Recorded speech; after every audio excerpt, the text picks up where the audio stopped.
Hello friends, मैं रेणुका और आप सबका स्वागत है वाहिनी एजुकेशन में। तो हमने क्वांटिटेटिव एप्टीट्यूड की सीरीज स्टार्ट की हुई है, जिसमें हम ट्रिग्नोमेट्री, नंबर सिस्टम, सीक्वेंस और सीरीज में हम अरिथमेटिक, ज्योमेट्रिक मीन सब कुछ कर चुके हैं, हार्मोनिक मीन सब कुछ कर चुके हैं।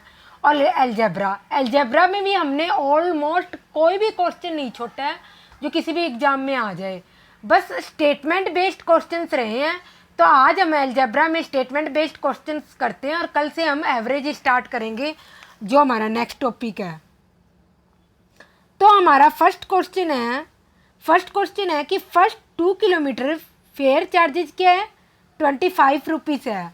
और उसके बाद अगर कोई भी किलोमीटर अगर उसको जाना है तो उसके लिए फेयर चार्जेस क्या है, 8 रुपीज़ पर किलोमीटर है, मतलब 8 रुपये हर एक किलोमीटर के लिए लगते हैं। तो राम अपने ऑफिस गया बाय ऑटो और उसने 169 रुपीज़ खर्च किए। तो total distance cover by him हमें ये निकालनी है भी, उसने कितनी टोटल डिस्टेंस कवर करी। तो अगर हम मान लें ये क्वेश्चन मोस्ट इम्पोर्टेंट है और बहुत सारे एग्जाम में पूछा गया है। तो अगर हम मान लें डिस्टेंस क्या है, मान ली हमने जो उसने कवर करी है, डिस्टेंस मान ली x किलोमीटर, और फेयर क्या मान लिया हमने, फेयर मान लिया y रुपीज़। ठीक है, डिस्टेंस हमने x किलोमीटर, फेयर मान लिया y रुपीज़। तो हमारी जो इक्वेशन है वो क्या बनेगी, देखो फर्स्ट 2 किलोमीटर के लिए क्या है 25 रुपीज़ है, तो मैंने लिख लिया 25, पर ये 2 किलोमीटर के लिए है, याद रखना बात। और उसके बाद हर एक किलोमीटर के लिए क्या है, x है, 8 रुपीज़ है। तो 8 को अगर मैं x से मल्टीप्लाई कर दूंगी तो मेरे पास टोटल मनी आ जाएगी जो इसने पे करी 169। तो मैं यहाँ पर x की वैल्यू निकाल लूँगी, 169 माइनस 25, 144 अपॉन 8। तो मेरे पास x की वैल्यू क्या आ जाएगी, 18 किलोमीटर। तो इसका मतलब जो उसने ये 2 किलोमीटर नहीं ऐड करेंगे, यहाँ पर जो 8x है, तो हमारे पास 8x की वैल्यू क्या आ गई, 8x नहीं, 8x तो टोटल मनी थी ना जो इसने पे की। तो उसने कितनी डिस्टेंस कवर करी, पहले 18 किलोमीटर करी। तो 18 किलोमीटर तो हमारी यहाँ पर थी, 2 किलोमीटर इधर भी तो थी। तो टोटल डिस्टेंस क्या थी उसके द्वारा कवर की हुई, टोटल डिस्टेंस जो उसने कवर करी वो क्या होगी, 18 प्लस 2 क्यों, क्योंकि यहाँ पर देखो क्या किया है, 18 किलोमीटर तो उसने यहाँ डिस्टेंस कवर करी, उसके लिए इतने पैसे पे करे। पर 2 किलोमीटर इधर भी तो की थी जिसके लिए उसको 25 रुपीज़ पे करने पड़े। तो टोटल चार्जेस क्या आ गए 20, टोटल डिस्टेंस क्या आ गई 20 किलोमीटर। तो मोस्ट इम्पॉर्टेंट क्वेश्चन है और बहुत सारे एग्जाम में पूछा जाता है। बच्चे क्या गलती कर देते हैं इस क्वेश्चन में, 19 किलोमीटर, क्योंकि ये नहीं देखते कि ये जो फर्स्ट 2 किलोमीटर के लिए है फेयर चार्जेस, कभी 3 किलोमीटर भी दिए होते हैं, कभी 4 किलोमीटर भी दिए होते हैं, कभी 5 किलोमीटर भी दिए होते हैं। तो इसको नोटिस करना बहुत ज़रूरी है। तो हमारा नेक्स्ट क्वेश्चन है कि सम ऑफ टू डिजिट नंबर क्या है और एक the number obtained by reversing the digit. इसका क्या मतलब है, जैसे हमारे पास क्या हुआ, कोई नंबर है 72 और इसको रिवर्स कर दूँ 27, तो इन दोनों का जो एडिशन है ना मेरे को वो दिया गया है, मैंने एज ए एग्जाम्पल लिया है। कल आप कहो मैम ये तो सही नहीं आ रहा, एज ए एग्जाम्पल बोल रही हूँ। तो एक 2 डिजिट नंबर मतलब एक कोई 70, 72, 82, 89 कोई भी 2 डिजिट नंबर है, और उस नंबर के अगर डिजिट्स को रिवर्स कर दे तो उन दोनों का सम करेंगे तो हमारे पास 66 आएगा। जबकि दोनों डिजिट्स का एक दूसरे से डिफरेंस क्या है, 2 है। तो हमें वो नंबर फाइंड करना है और ऐसे कितने सच नंबर्स या पेयर्स पॉसिबल है। तो हम क्वेश्चन को सॉल्व करना स्टार्ट करते हैं। ये भी क्वेश्चन मोस्ट इम्पोर्टेंट है और पता नहीं कितने एग्जाम से पूछा गया है, कि कोई टीचिंग के रिगार्डिंग हो या कोई बिहार पब्लिक सर्विस कमीशन में भी ये क्वेश्चन पूछा गया है, उड़ीसा पब्लिक सर्विस कमीशन में भी ये क्वेश्चन पूछा गया है। तो बहुत इंपॉर्टेंट है।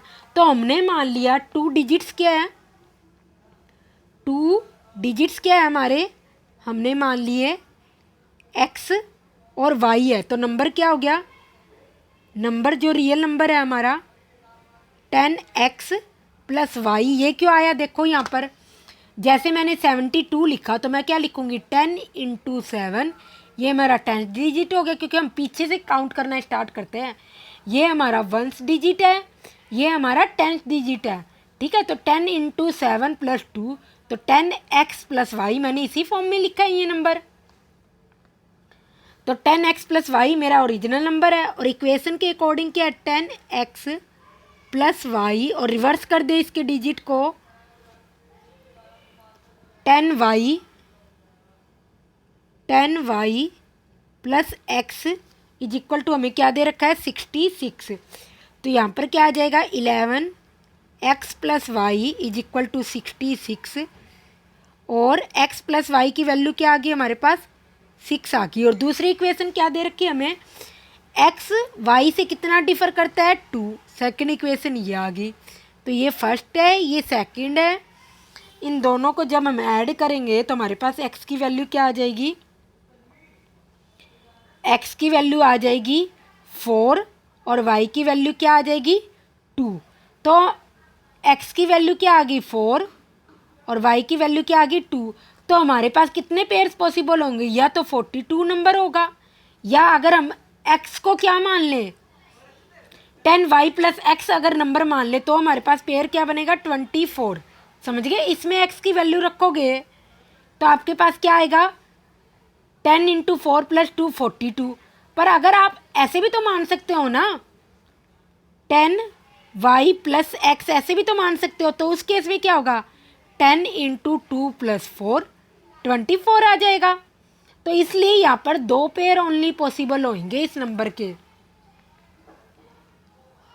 तो इसी के सेम इसी टाइप में एक क्वेश्चन और है, ये आपकी सेल्फ प्रैक्टिस के लिए आपको खुद सॉल्व करना है ये क्वेश्चन। नेक्स्ट क्वेश्चन है हमारा, एज दे रखी है अनी और बीजू की, जो एक दूसरे से कितनी डिफर है, अनी और बीजू की एज है जो एक दूसरे से कितनी डिफर है 3 ईयर्स है। और अनी के फादर जो धर्म है वो क्या दुगने हैं कितने अनी से, कितनी उम्र में है दुगने हैं उनसे, जबकि बीजू क्या ट्वाइस है अपनी सिस्टर कैथी के एज के, क्या है अपनी सिस्टर कैथी की एज का क्या है ट्वाइस है। ध्यान से पढ़ना, कैथी छोटी है बीजू से और धर्म क्या है उसके फादर ऑब्वियसली उससे बड़े होंगे। तो एजेज ऑफ कैथी एंड धर्म की एक दूसरे से डिफर कितनी है 30 ईयर्स। तो हमें एज एनी और बीजू की एज निकालनी है।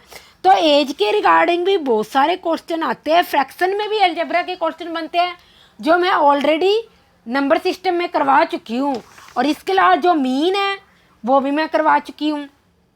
जो अलजेब्रा में मीन निकालते हैं एक्स प्लस वाई या एक्स वाई का, वो भी मैं सारे क्वेश्चन अरिथमेटिक मीन में निकाल चुकी हूँ, इसलिए हम यहाँ वो डिस्कस नहीं कर रहे। अगर किसी को देखना हो तो एपी वाली जो मेरी सिक्वेंस और सीरीज की है वो देख लेना। तो मैं मान लूँ एनी की एज क्या है, Annie age is x years, और बीजू की एज क्या है, Biju age is y years. इसको आप क्लियरली लिख लो वाई और यहाँ लिख लो आर एस।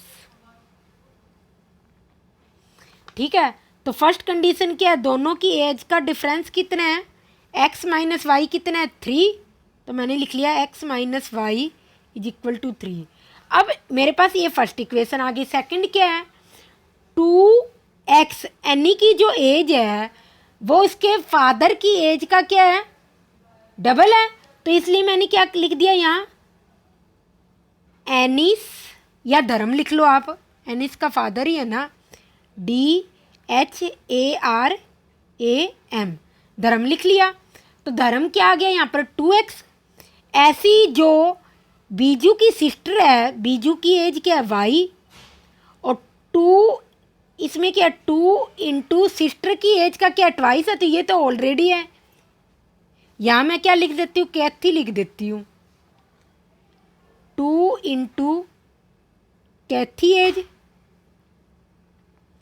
तो कैथी की एज मेरे पास क्या आ गई, कैथी की एज मेरे पास आ गई y/2। तो बाय इक्वेशन 2 और 3, बाय 2 और 3, उससे क्या हो जाएगा मेरे पास। इसमें नेक्स्ट लाइन में क्या, एज ऑफ कैथी एंड धर्म differ by 30 year.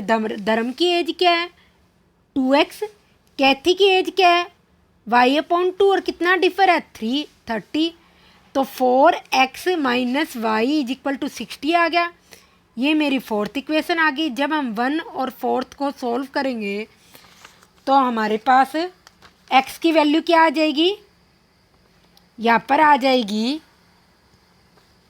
3x is equal to 60 minus 3 57, 19 आ जाएगी। तो क्या आ जाएगी 19 आ जाएगी। तो एनी की एज क्या आ गई 19 ईयर्स। और ऐसे इसमें रखकर आप किसकी निकाल लेना, बीजू की एज भी निकाल लेना। तो एज के रिगार्डिंग भी आजकल बहुत सारे क्वेश्चन पूछे गए हैं और ये भी एक मोस्ट इम्पॉर्टेंट क्वेश्चन है और बहुत सारे एग्जाम में पूछा जाता है। नेक्स्ट क्वेश्चन है हमारा, वन सेज अगर तुम मुझे क्या दो 100 रुपीज़ का एक नोट दे दो, फ्रेंड कहता है, तो मैं क्या बन जाऊंगा, तुमसे दुगना रिच हो जाऊंगा। क्या कहता है दुगना, मतलब तुमसे डबल अमीर हो जाऊंगा अगर तुम मुझे क्या दे दो 100 रुपीज़ दे दो। मतलब ये इसको आप क्या मान लो, इसको आप मान लो ए, ठीक है। अब दूसरा रिप्लाई क्या करता है, रिप्लाई वाला क्या है बी। तो वो कहता है अगर तुम मुझे 10 रुपीज़ दे दो तो मैं क्या बन जाऊंगा 6 टाइम्स तुमसे अमीर हो जाऊंगा। तो व्हाट इज देयर अमाउंट, उन दोनों की टोटल अमाउंट निकालनी है। तो हम मान लेते हैं ए क्या है, जो फर्स्ट में जो कह रहा है वो पहले वाला ए है। तो ए क्या कहता है,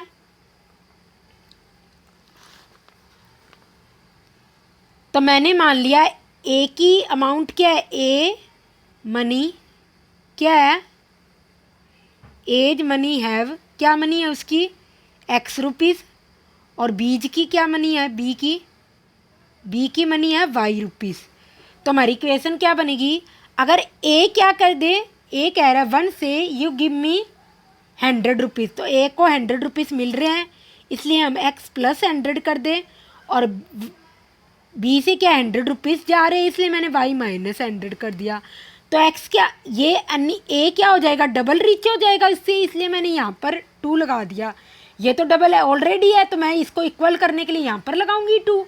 तो मेरे पास इक्वेशन क्या आ जाएगी, x माइनस 2y प्लस 300। ये मेरे पास फर्स्ट इक्वेशन आ गई। सेकंड केस क्या बनता है, जब b कहता है कि तुम मेरे को 10 रुपीज़ दे दो, तो अब हम सेकंड केस में क्या करते हैं, y प्लस 10, पहले जो पूछा हो हमेशा उसी को लिखा करो, y प्लस 10, इसका मतलब x से 10 रुपीज़ कम होंगे, y को ले रहा है उससे।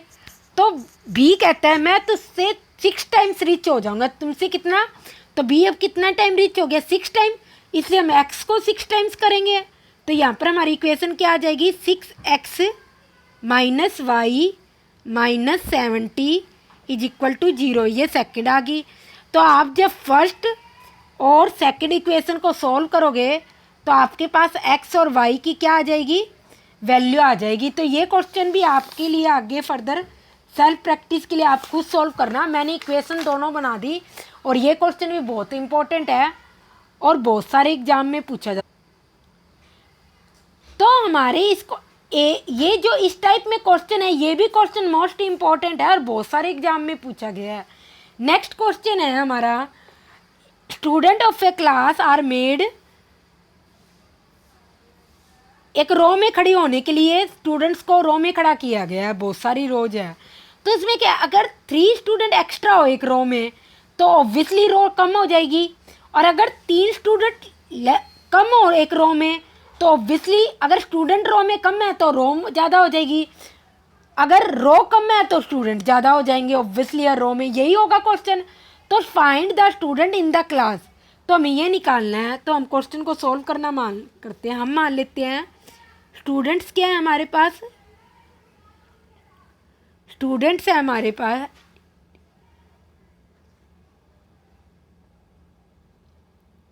स्टूडेंट्स है हमारे पास x और रो क्या है y। तो टोटल स्टूडेंट्स इन क्लास क्या हो जाएंगे हमारे पास x और y, क्योंकि एक रो में जितने बच्चे हैं x और टोटल रो कितनी है y, तो एक्स वाई हो गया। अब हमें फर्स्ट कंडीशन क्या दी है, अगर 3 स्टूडेंट्स क्या हो, एक्स्ट्रा हो रो में, तो मैं लिख लेती हूँ एक्स प्लस 3। तो रो उस केस में क्या हो जाएगी, एक कम हो जाएगी, वाई माइनस 1 किसके बराबर होगी, रियल में तो ये एक्स वाई होगा।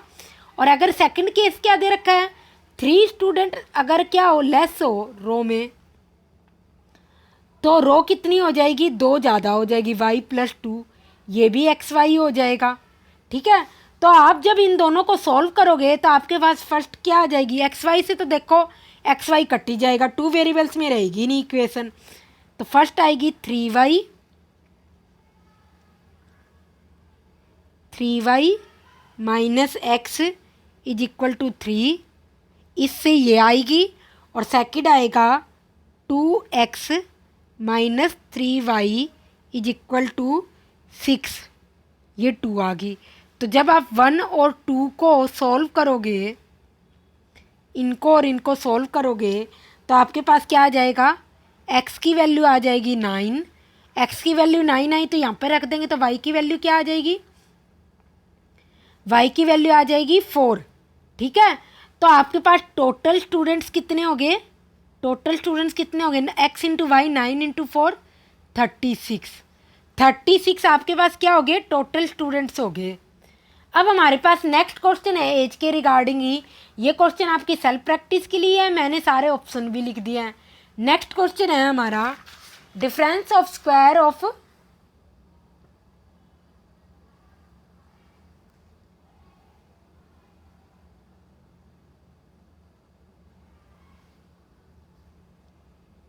हाँ, the difference of squares of 2 number सी जी क्या दे रखा है, 180 दे रखा है हमें। और square of the smaller number जो क्या है, लार्जर का क्या है, 8 टाइम्स है। क्या square of the smaller number is 8 times the larger number. अगर जब हम स्मॉलर छोटे वाले नंबर को अगर उसका स्क्वायर कर दें, उसका वर्ग कर दें, तो हमें 8 टाइम्स क्या मिलेगा, बड़े वाले नंबर के 8 टाइम्स मिलेगा। तो दोनों नंबर्स को फाइंड करना है, तो हम सोल्व करना स्टार्ट करते हैं। ये वाला क्वेश्चन हमने नंबर सिस्टम किया था, तब उसमें भी किया था मैंने। सारे के सारे क्वेश्चन क्या मोस्ट इम्पोर्टेंट है, तो मैं मान लूँ लार्जर नंबर क्या है, लार्जर नंबर है x, स्मॉलर नंबर है y। ठीक है, तो फर्स्ट इक्वेशन क्या दी है, दोनों का स्क्वायर का डिफरेंस किसके बराबर है, x square minus y square 180। और सेकंड इक्वेशन क्या दी है, square of the smaller number y square होगा ना, y square is equal to 8 times the larger number, यही देर का लार्जर हमारा एक्स है, स्मॉल क्या है वाई, तो y square is equal to 8, 1 और 2। जब मैं वाई स्क्वायर के बराबर वाई इक्वेशन 1 और 2 से वाई स्क्वायर के बराबर 8x लिख दूंगी, तो मेरे पास क्वाड्रेटिक इक्वेशन आ जाएगी 8x minus 180 is equal to 0। तो इसको मैं सोल्व करूँगी तो क्या आ जाएगा, x square minus 18x plus 10x minus 180 is equal to 0। और x की वैल्यू क्या आएगी मेरे पास, यहाँ पर 18 और माइनस 10, ये तो होगी नहीं क्योंकि क्या नंबर इसमें क्या, अगर आप इसको भी निकालोगे ना तब भी आपका सेम ही बनेगा। तो x इज इक्वल टू 18 होगा, तो x इज इक्वल टू 18 होगा, तो y क्या हो जाएगा, 18 इंटू 8, वाई स्क्वायर क्या हो जाएगा 18 इंटू 8 144, और y की वैल्यू क्या आ जाएगी प्लस माइनस 12। तो x की वैल्यू क्या होगी, जब 18 होगी तो y की वैल्यू क्या आ जाएगी प्लस माइनस 12। ऐसे ही आप 10 वाला करके देख लेना, पर उस केस में क्या आएगा, 10 वाला वैलिड नहीं होगा। क्यों, क्योंकि यहाँ पर क्या है, ये स्क्वायर और स्क्वायर कभी नेगेटिव में तो आ नहीं सकता, तो ये वाली वैल्यू हम मानेंगे नहीं। और आंसर क्या आ जाएगा 18 12 या फिर 18 और माइनस 12, ये आ जाएगी वैल्यू। ठीक है, दोनों में से कोई भी हो सकती है। नेक्स्ट क्वेश्चन है हमारा, एक क्लास में क्या है, सीता के मार्क्स है मैथ्स और इंग्लिश में क्या है, मैथ्स और इंग्लिश में क्या है, टोटल सम क्या है 30 है। अगर उसको 2 मार्क्स और मिल जाए मैथ्स में और 3 मार्क्स क्या हो जाए इंग्लिश में कम मिल जाए, तो उसके मार्क्स का जो प्रोडक्ट है वो क्या होगा 210 होगा। तो हमें उसके मार्क्स निकालने हैं दोनों सब्जेक्ट में। तो मैं मान लेती हूँ, इसमें आप एक्स वाई मत मानना, नहीं तो क्वेश्चन बहुत कॉम्प्लिकेटेड हो जाएगा। तो आपको हमेशा ये खुद ही देखना है कब मैं एक्स वाई में मानूँ और कब मैं एक्स वाई में न मानूँ। अदरवाइज क्वेश्चन बहुत कॉम्प्लिकेटेड हो जाएगा अगर इसमें आप एक्स वाई में मान लोगे, क्योंकि सम क्या है 30 है। अगर मैथ्स में मार्क एक्स है तो इंग्लिश में क्या होंगे 30 माइनस एक्स, क्योंकि सम तो टोटल 30 है, इन दोनों का सम हम करेंगे तो मेरे पास क्या आएगा 30 आएगा।